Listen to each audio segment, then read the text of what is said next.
Morning. আমার আরও একটি নতুন ব্লগে তোমাদের সবাইকে স্বাগত জানাই। আশা করি তোমরা সবাই খুব ভালো আছো এবং সুস্থ আছো। আমরাও বেশ ভালো আছি, কিন্তু কি বলতো, যা গরম পড়েছে খুব সাবধানেই থাকতে হবে, প্রচণ্ড গরম। তো যাক, দেখো স্কুল থেকে তো চলে এসেছি, আর স্কুল থেকে আসতে কিন্তু আজকে দেরি হয়েছে। আজকে স্কুল হয়ে ছুটি হয়ে যাবে। আজকে তো শনিবার, আর 10:45টায় ছুটি হওয়ার কথা, কিন্তু আমাদের বেরোতে বেরোতে 10:35 হয়ে গেছিলো। গার্জেন মিটিং ডাকা হয়েছিল, বাচ্চাদের পরীক্ষার খাতা দেখানো হলো।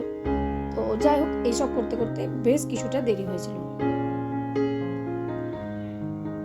তারপরেই দেখো এসে লেগে পড়লাম কাজে।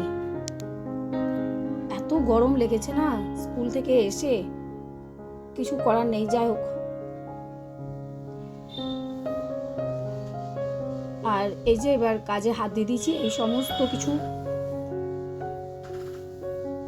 ভালোভাবে সরিয়ে নড়িয়ে পরিষ্কার করে ফেললাম।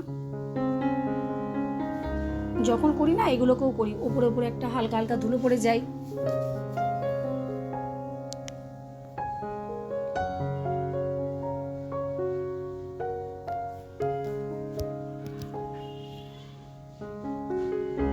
ঋষির এখন আর এই ম্যাটটা লাগে না। এটা ও যখন প্রথম ক্যারাটেটা শুরু করেছিল না, তখন এই ম্যাটটা কিনেছিল, ওই পায়ে ঘষা খাবে সেই জন্য। তো যাই হোক, হয়তো আবার কোনো সময় কাজে লাগাবেই। আর একটা দেখতে পাও ডিভানের উপরে একটা কর্নারে ঝুলে, সেটা ওই পাশের বাড়ির ওর এক আঙ্কেল দিয়েছে ভালোবেসে। তো ওইটা নতুনই, ওটা এখনো ব্যবহার হয়নি। আর এটা তো ওর প্রথম থেকেই ব্যবহার করছে, যেদিন থেকে ও ক্যারাটে শেখে। আর এই যে এবার এইদিকে দেখো অনেক কাজ, ঘরটা ঝাড়ু দিয়ে দিলাম, কাপড় এখনো ভেজানো হয়নি।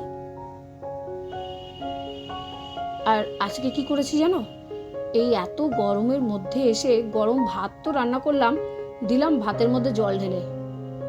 আজকে দুপুরে খেলাম ভিজে ভাত, মানে বাংলায় পান্তা ভাত।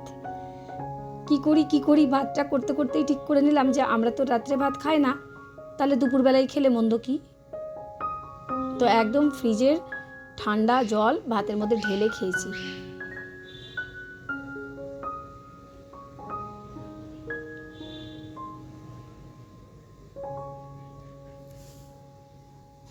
তবে যা গরম পড়েছে, তোমরা সবাই খুব সাবধানে থাকবে,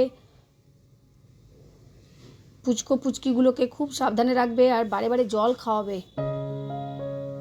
আমি তো ঋষি বড় হয়ে গেছে, কিন্তু এখনও বারবার করে বলি, বেটা জল খা জল খা।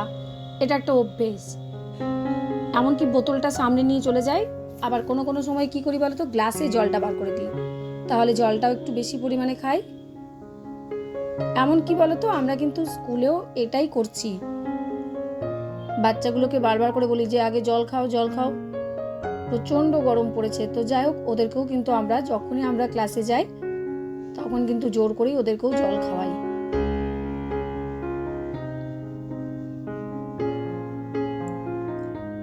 এই তেল ঢালাটা তো আমার একটা বড় কাজ, ভীষণ ভয় লাগে। তো যাক, আজকে কিন্তু তেলটা আর পড়েনি। আর দেখো, তেলটা ঢালার পরে না প্যাকেট থেকে যে একটু চুইয়ে চুইয়ে পড়ে, এই জন্য এটাকে না এইভাবে জারের মধ্যে গুজে দেওয়ালে হেলান দিয়ে রেখে দিলাম। আর আজকেও কিন্তু কাজের দিদি আসেনি, তো বিকেলবেলায় ফোন করব, দিদিকে ছেলের খবর নেব।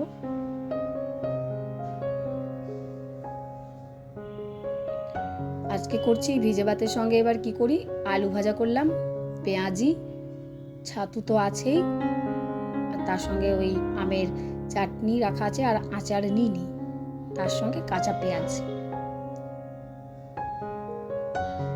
আর হ্যাঁ, তেলের মধ্যে না একটা শুকনো লঙ্কা ভেজে নিয়েছিলাম, ওই দেখো প্লেটে রাখা আছে, বেশ ভালো লাগে কিন্তু। কি দারুণ খাবারটা না দুপুরে। আরও কিছু করা যেত জানো, বড়া ভাজা, কিন্তু আর কিছু তো ঠিক করিনি প্রথমে যে ভিজে ভাত খাবো, তো সেই কারণে শর্টকাটের উপরেই চালিয়ে দিলাম। আর এই দেখো দিদি তো আসেনি, এ সমস্ত বাসন টাসন মেজে রেখে দিলাম।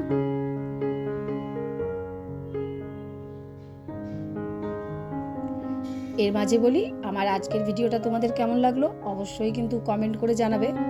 আর নতুন বন্ধু যদি দেখে থাকো, ভালো লেগে থাকলে আমার চ্যানেলটাকে সাবস্ক্রাইব করে আমার পাশে থেকো। আর যে বন্ধুরা আমার পাশে আছো তাদেরকে অসংখ্য ধন্যবাদ এবং অনেক অনেক ভালোবাসা। তোমরা এইভাবেই আমার পাশে থেকো।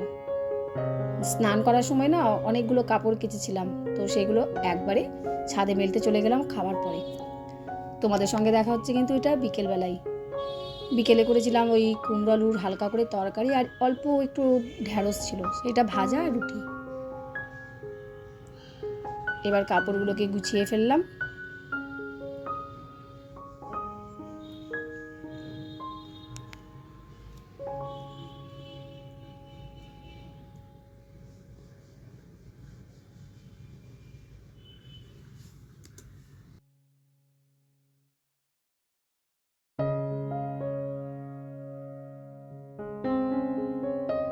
আর এই ক্লিপগুলো যে ঝুড়িটায় রাখি না, সেই ঝুড়িটা ফেটে গেছে। তো ব্যবহার করছি ঠিকই, খারাপও লাগছে দেখতে, এটাকে একটু কিন্তু চেঞ্জ করে রাখবো। এই দেখো ঝুড়িটা কিন্তু ফেটে গেছে, অনেক দিন চললো। এবার একটু বানিয়ে নিলাম চা আমার একার জন্যই। দেখতে পাচ্ছ নাইটি চেঞ্জ করে ফেলেছি, আমার সন্ধে দেওয়াও কিন্তু কমপ্লিট। এবার বসে বসে কিন্তু একটু চা আর একটা টোস্ট বিস্কুট খাবো। চা খাওয়াটা আমার কমে গেছে জানো গরমে। তাহলে বেশ, আজকের মতন এখানে এই ভিডিওটা শেষ করলাম। আবারও দেখা হবে তোমাদের সঙ্গে। তোমরা খুব ভালো থেকো। টাটা।